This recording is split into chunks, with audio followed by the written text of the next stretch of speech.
Nanamafy androany Italie Serasera eo anivon'ny fididina fanavozana ny Republika ny Madagasikara ary Laurent Radasson fa misy tokoa ny fikasana ifofony any foloany fanavozana sy ny vady andefimandriny raha ny tafa tamin'ny mpanao gazety ny tena ny androany nambarany fa nahitana drona misy 10 nadidina ny toeram-ponena ny foloany fanavozana ny alady alina lasa teo. Ina mety isy fandraisany amin'ny rarasolika eto Madagasikara izao fikasana ifofony any foloany fanavozana sy ny vady andefimandriny izao ranambarany ary misy fandraisana amin'ny teratany vahiny na ihany koa mifandray amin'ilay tatitra navoaka ny fitsarana momba ny kanty izay mety misy fiatraikany amin'ny tombontsoan'olona sasany. Manao le taratasy eo zany amin'ny ahodikotina eo le solosy ny avy eo ay tsara izy fa mangalatra ay tsara izy fa monodikotana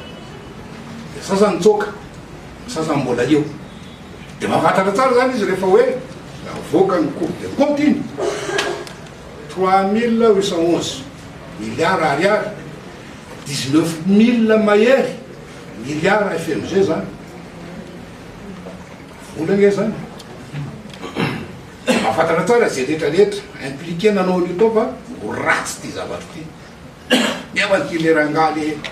foloany fanavozana ty manome baiko eto ty hoe toromarika eto ty hoe ala fa sao famitorana ary eto zay misy saratra rehetrarehetra zay misy vesatra sy proof eto anatreo ny fitsarana ho ratsy lerangaly io de le tombana zany zay koa mety fandray am'izany angambany hoe ho ratsy le ranga ty andao karakaray fa zany lazaiko zany na le hoe misy intérêt miozongozonao intérêt international miozongozonao vokatra avy am'le urgence état d'urgence énergétique sy ty le hoe vokatra avy amin'ny rapport cour de compte de raikitra ny anketiny rehetrarehetra zay vo impliqué rehetrarehetra entany fitsarana mety higadra daholo de am'le tombana zany ataon'le tompona andraikitra de mety zany zany possible daholo mety antony hoe andao karakaraina andao volona ny foloany fanavozana. Ankoatra ny fikasana ifofony any foloany fanavozana sy ny vady andefimandriny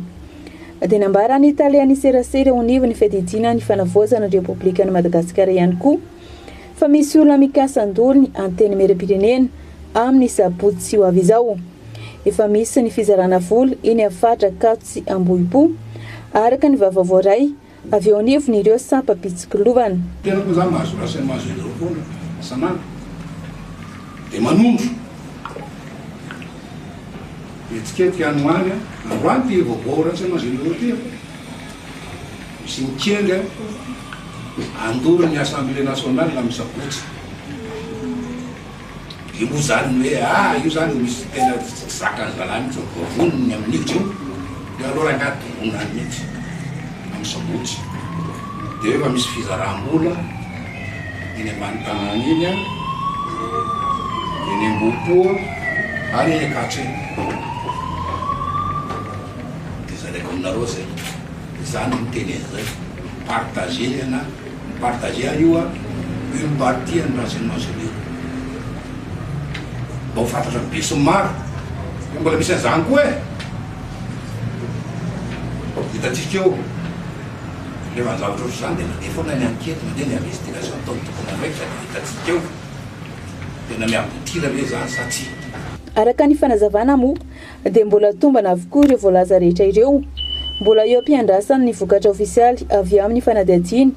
sy famotorana atao amin'ireo tompon'andraikitra rehetra araka ny valandresaka natao ny Italiany Serasera eo anivon'ny fiadidina ny fanavozana ny Republika ny Madagasikara. Tsy nivoana tao anatin'ny tanjona lehibe ao anatin'izao fanavozana izao ny politika ankapobeny ny fanjakana sy ny fandaran'asa hoentina manatanteraka izany ho ny fanehoan-kevitra nentin'ny solombavamboaka voafita amin'ny distrika Antsiromandidy Renarvelo Lucien Androany. Raha naneho hevitra mahakasika amin'ny famelabelarana nataon'ny Prime Ministre lehibe ny gouvernement ny amin'ny politika ankapobeny ny fandaran'asa ny fitondram-panjakana omaly teny Tsimbazaza. Dia ny fomba fahitako an'ireny fanolorana ny PGE na ny marimarina kokoa zany ny PMO na programme de mise en œuvre ny politika mpanjakana zay irosotsika ao anatin'izany fanavozana zay mitakina tamin'ireny tolona zay natao tamin'ny taona lasa ireny. Ny zavatra tsapa sy hita zany dia tsisy mivoana mihitsy raha ny zavatra nambaran'ny prime ministre ny tanjona lehibe zay tiatsika tongavana zany vokatry ireny tolona reny. Voalohany amin'izany raha tsy ahevina amintsika moa dia inona moa no mitarika an'ireny dia ny olana ara-tsosialy dia ny jiro sy ny rano.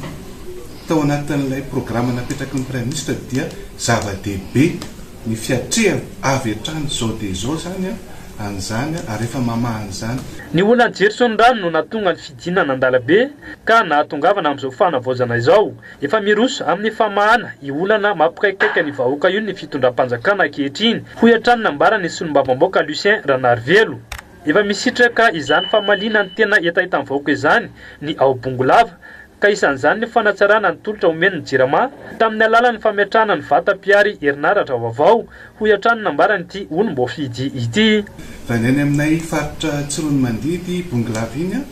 dia amin'izao fotoana izao zany dia efa natsaraina ny tolotra ataon'ny Jirama na resaka jiro nampitomboana zany ny lera iasan'izany satria mapetraka fandriampahalemana zany. Za manokana moa zany tia tsy tena amin'ireny voatrin'ny distrika fa tia amin'ny commune ny Akadinotry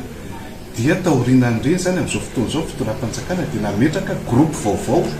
zay tsy nisy mihitsy tany hatramin'izay izay amahana ny olana amin'ny jiro. Zany hoe tiako ambara zany dia zao hoe miroso amin'ny famahana n'ilay olana izay tena nampikikika ny vahoaka ary natonga an'ireny tolona reny ny fitondram-panjakana zany hoe mirosotsika ao anatin'izay.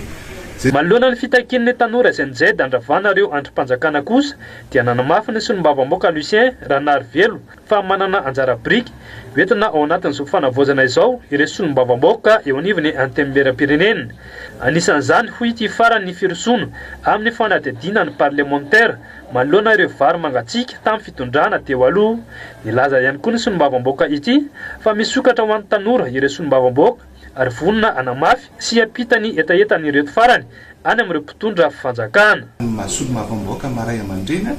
dia tena mahafantatra ary miombon-kevitra aminareo tanora zahay fa zao kosany manentana anareo efa manokatra varavarana fitondram-panjakana zareo mpanatanteraka zay eto anivony antenimieram-pirenena ihany koa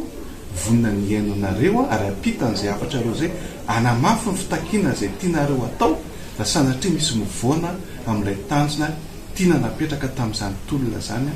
vonona fanometanana aminareo zay eto amin'ny antenimieram-pirenena. Tsy zahay akory no vato manoariana veriko foana zay fa zay dia vonona ny fanampy ary tondrany sovary amin'ny fitondranam-panatanteraka ny fanavaozana ny republika zahay mizotra makany amin'izay tanjona iraisantsika zay tamin'ireny tolona zay nafana teto amin'ny firenentsika ireny. Ka zay ny afatra ry tanora vonona ny ara-dalana aminareo zahay amin'ny fanatratrarantsika an'izay tanjona izay amin'ny adiditsy andraikitra manandrify anay mahandro mpanjakana mpanao lalàna sy mpanara-maso ny fiainam-pirenena zay.